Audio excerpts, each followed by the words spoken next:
Ready for the dictation? 3, 2, 1, start.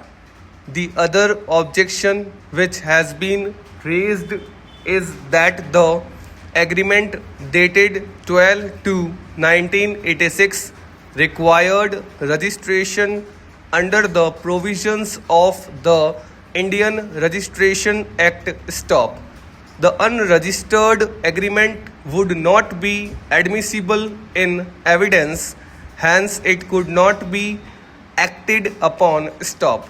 Yet another objection which has been raised is that the suit was filed beyond the period of limitation. Stop.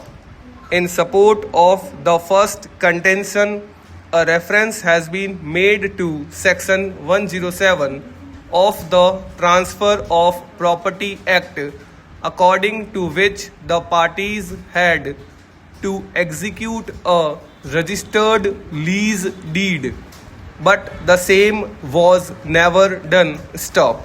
We find that the High Court has rightly dealt with the question while holding that the plaintiff had not filed the suit for enforcement of agreement of lease. Stop. It was a suit filed for damages for the breach of contract. Stop. It was not a suit for specific performance of the contract. Stop. A promise was definitely held out by the defendant to the appellant for occupying the premises for a period of 3 years at a given rate of rent. Stop. The premises were in fact constructed in accordance with the instructions and specifications of the defendant. Stop. For raising the construction, the plaintiff had raised loans from the bank. Stop. Everything happened in accordance with the terms of the contract, except that the period of tenancy was interdicted before 3 years of taking over of the possession by the defendant. Para.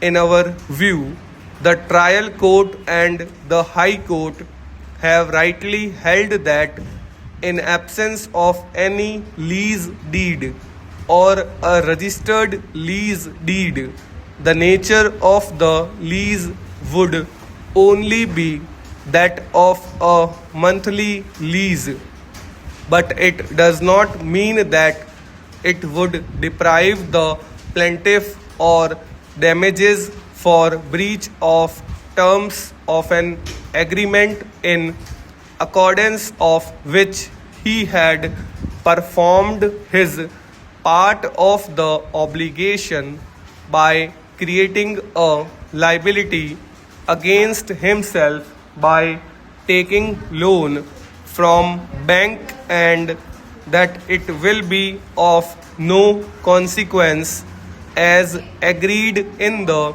agreement, since no lease was executed and registered. Stop. The plinths were constructed in accordance with the design and specification given by the defendant. Stop.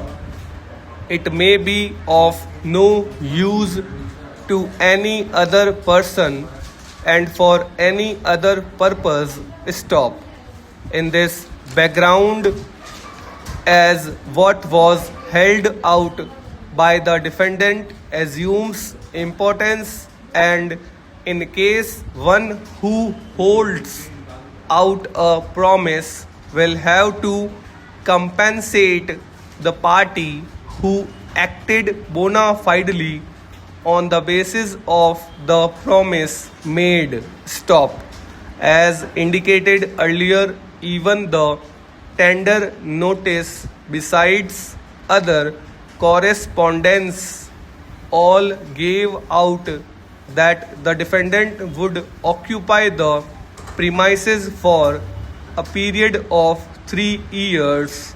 Everything was acted upon according to the agreement except the execution of lease deed.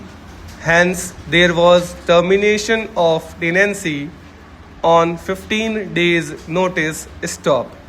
The plaintiff is not insisting that the defendant must retain possession for the remaining period or that the tenancy was not terminable, but termination of the tenancy would not necessarily mean that the defendant would also not be liable for compensating for the breach of promise held out in the terms of the agreement.